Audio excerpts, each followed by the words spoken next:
नमस्कार तुषार जी। आज मैं आपकी कुंडली का एनालिसिस करूंगा और आपको कुछ पॉइंट्स बताऊंगा। चलिए शुरू करते हैं। देखिए, ये है आपका लगन चार्ट। पहले आप अपना लगन चार्ट समझिए। लगन चार्ट में पहले घर में 6 नंबर लिखा है, यानी कन्या राशि। कन्या राशि के स्वामी जहाँ भी जाके बैठेंगे वो आपकी जीवन धारा बन जाएगी। देखिए, कन्या राशि के स्वामी बने बुध और जाके बैठ गए चौथे घर में। तो आपको जीवन में बहुत ज़्यादा सुख है तुषार जी, चिंता मत करिए। बट हुआ क्या है कि अब देखिए, लग्नेश के साथ केतु ने युति बना ली है, जिसके कारण अब आपका घर का सुख मिट गया है। इसे हम कहते हैं जड़ योग। अब देखिए, केतु ने फिर सूर्य के साथ भी दुर्योग बना लिया है। इसे हम कहते हैं सूर्य ग्रहण दोष। जब भी ये ऐसे ऐसे दो दो दुर्योग आपको लगेंगे तुषार जी, तो घर का पूरा सुख है वो उठ जाएगा। हाँ, वो अलग बात है कि पहले घर का स्वामी जाके चौथे घर में बैठा है तो सुख जो है वो मिलेगा, बट अकेला होना चाहिए। ये पूरी केतु भगवान के साथ में नहीं होना चाहिए, वरना ये दुर्योग बनाएंगे ही बनाएंगे, तो घर का सुख अभी आपका ये मिटा देंगे। आप इसे समझिए। अब इस घर का जो स्वामी है, इसने 9 नंबर लिखा है, इसके स्वामी बने बृहस्पति, जाके बैठ गए और 9वें घर में।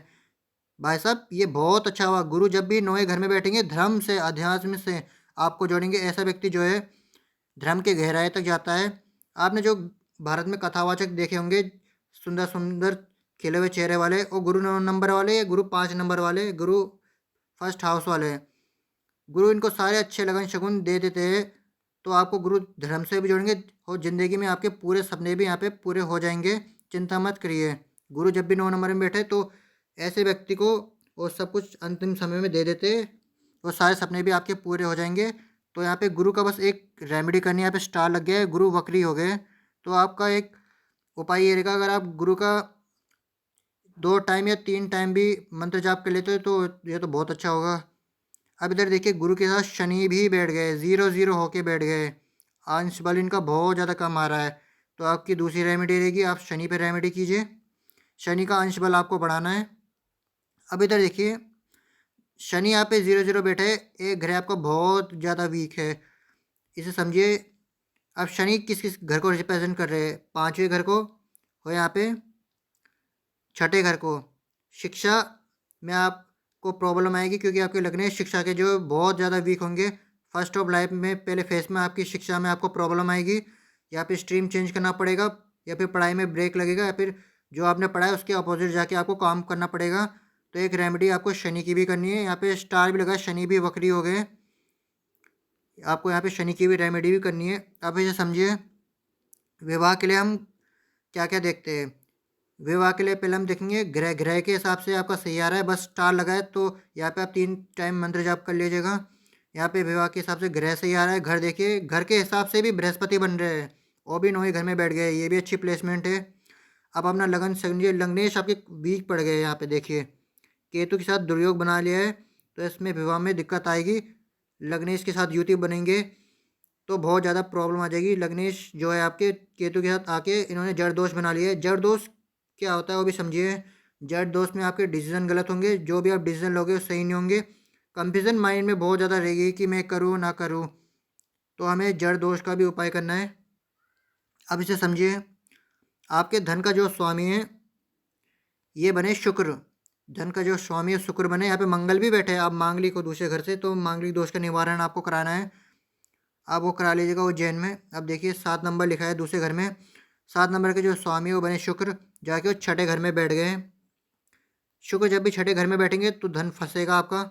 इसका आपको रेमेडी करना है। किसी को आपको धन नहीं देना है, वरना वो धन फंसा लेगा या फिर वो देगा ही नहीं।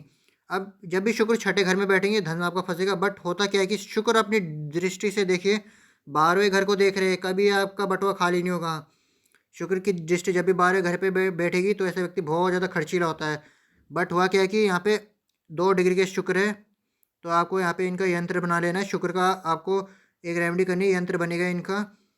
बट हुआ क्या है कि भाव का भाव तो मिलेगा। यहाँ पे दूसरी दृष्टि से माफ़ कीजिएगा, 7वीं दृष्टि से 12वें घर को देखेंगे तो आपका एक नल धन का हमेशा खुला रहेगा। जो मैंने कहा है कि धन फंसेगा वो तो फंसेगा, बिकॉज क्योंकि यहाँ पे शुक्र जो है छठे घर में बैठे। छठा घर मारा घर होता है। इसकी भी मैंने आपको रेमेडी बता दी है। अब आगे देखिए। अब आपका जो लाभ का स्वामी हो चंद्रमा बने। लाभ और धन में फ़र्क समझिए। लाभ उसे कहते हैं कि प्रॉफिटेबल इवेंट्स, आपके पास अपॉर्चुनिटीज़ कितनी आ रही हो, आप उस अपॉर्चुनिटी से तो धन कितना कमाओगे। धन का कॉलम तो मैंने आपको बता दिया, 7 नंबर लिखा है, वो तो मैंने क्लियर कर दिया। जो लाभ का स्वामी है वो चंद्रमा बने, जाके वो बैठ गए। अब देखिए चंद्रमा भी छठे घर में बैठ गए, लाभ भी फंस गया आपका।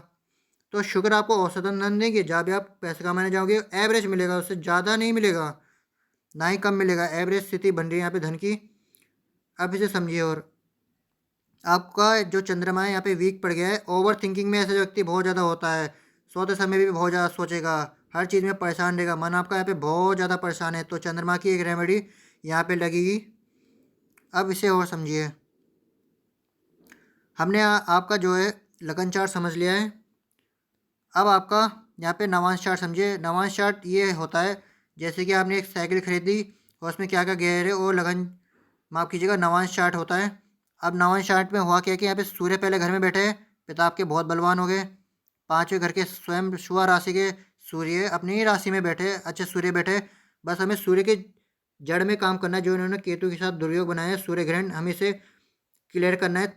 अभी देखिए सूर्य भी आपको देने के लिए तैयार है, यहाँ पे बहुत ज़्यादा पराक्रमी और तेजस्वी बनोगे आप आगे जाके। सूर्य की जड़ पे हमें काम करना है। पिता का आप हेल्थ का ध्यान रखना। यहाँ पे जब भी केतु सूर्य को ग्रहण लगाएंगे तो पिता की हेल्थ भी बिगड़ेगी। अब आगे समझिए। यहाँ पे केतु ने दोबारा मरकरी के साथ दुर्योग बना दिया। देखिए जड़ दो दोबारा रिपीट हो जाएगा, बहुत से डिसीजन आपके बहुत ज़्यादा गलत होंगे, बहुत से आइडियाज़ आपको कम आएंगे। तो इसमें हमें रेमेडी करना है। ऊपर भी केतु और मरकरी वर्गोत्तम हो गए, नीचे भी केतु और मरकरी वर्गोत्तम हो गए हैं। डबल इम्पैक्ट आपकी बुद्धि पे पड़ेगा, तो इसका आपको बेसिकली ध्यान रखना है। अब देखिए इधर शुक्र के साथ दोबारा युति, माफ कीजिएगा, शुक्र के साथ केतु ने युति बना लिए। इसे हम कहते हैं लंपट योग। लंपट योग में होता क्या है कि इसमें जवानी में या फिर प्रेम प्रसंग में एक बार नाम खराब होता ही होता है। तो हमें इस पर भी वर्क करना है, इस पर भी रेमेडी चलेगी आपकी।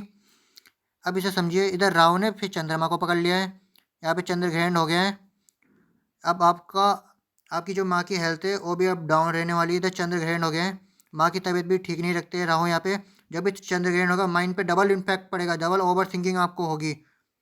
तो हमें यहाँ पे भी वर्क करना है। जो आपका ये पराक्रम का घर है, तीसरा नंबर, आप जहाँ भी काम करोगे उसका आउटकम बहुत कम निकलेगा या फिर निकलेगा ही नहीं। तो हमें इस पे रेमेडी करनी है तीसरे घर पे। अब देखिए भाग्य का जो घर है, भाग्य जला दिया है, किस्मत आपकी पूरी डाउन कर दी है इन दोनों ने। यहाँ पे चंद्र ग्रहण हो गया, यहाँ पे दोनों दुर्योग एक दूसरे को देख रहे हैं, इसलिए हमें तीसरे और नौवें घर में काम करना है। यहाँ पे आपको राहु और चंद्रमा की युति तोड़ानी है, इसका भी मैं आपको रेमेडी दे दूंगा। इधर देखिए मंगल और शनि एक साथ आ गए हैं, ये बहुत ज़्यादा दिक्कत हो गई है। शत्रु से, रोग से, ऋण से, रिपु से ये बहुत ज़्यादा परेशान करेंगे। शनि हो मंगल एक साथ जब भी आएंगे तो ऐसे व्यक्ति के साथ वो बॉडी में वो फ्रैक्चर करते ही करते। तो उस पर भी हमें रेमेडी करना है, इसकी भी रेमेडी मैं आपको दूंगा।